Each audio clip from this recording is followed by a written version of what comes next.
पिछले 75 साल में हिंदुस्तान के खेलों ने एक बहुत लंबा सफर पार करा है।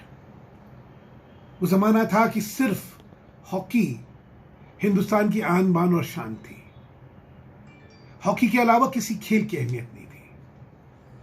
धीरे धीरे हॉकी से क्रिकेट की तरफ चली गई, बाकी खेल भी बढ़ने लगे, शूटिंग बढ़ने लगी, रेसलिंग बढ़ने लगी, बॉक्सिंग बढ़ने लगी, बहुत खेल बढ़ने लगे।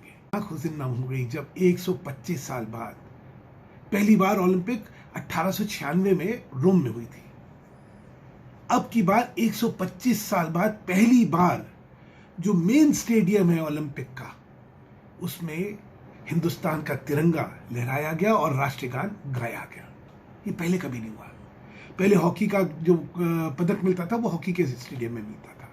अगर शूटिंग में पदक आया है अभिनव बिंद्रा को तो शूटिंग स्टेडियम में मिला, लेकिन मेन स्टेडियम में पहली बार हुआ। ये दिखा रहा है कि हिंदुस्तान ने एक बहुत लंबा सफर तय करा, लेकिन अगले 25 साल की जो रफ्तार होगी उसकी कोई सानी नहीं होने वाली है। उसका कारण है जिस वजह से भारत पिछड़ता था, भारत को उस चीज की अहमियत समझ आ गई है। स्पोर्ट्स साइंसेस, मेरा अपना मानना है कि एक्सीलेंस और पोडियम या विजय में जो क्रिटिकल डिफरेंस है वो स्पोर्ट्स साइंस का है। आजकल तो क्या क्या नहीं होता है, हर खिलाड़ी का एक एक मसल एनालाइज होता है। उस खेल में कौन सा मसल लगेगा और इसका क्या है और उस पर क्या एक्सरसाइज होनी चाहिए। खाने में उसका न्यूट्रिशनिस्ट का जो रोल है उसकी कल्पना नहीं कर सकते। स्पोर्ट्स साइकोलॉजिस्ट कैसे आपको तैयार करता है, आपके मानस को तैयार करता है, कैसे आपको पीक करवाता है उस समय पे जब प्रतिस्पर्धा होती है। इस तरह एक एक मशीन, इस तरह बहुत आज साइंस हो गया है। आज सिर्फ खिलाड़ी पर निर्भर नहीं है।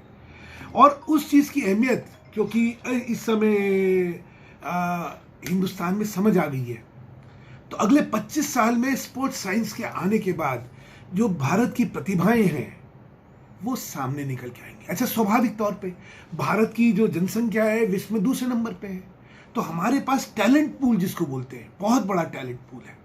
और अब जो है फेडरेशन जो है और सरकार दोनों इसकी तरफ ध्यान दे रही हैं कि जहां भी आपको प्रतिभा दिखे उसको उठा के उस पर खर्च करके उसको सही दिशा दे के उसकी सही मार्गदर्शन दे के और स्पोर्ट्स साइंसेस से उसकी मदद करके हम उसमें से एक विजेता निकाल सकें। तो इसलिए 75वें साल में एक बड़ी उपलब्धि करी भारत ने। आज तक का सबसे बढ़िया ओलंपिक का जो प्रदर्शन है वो रहा है।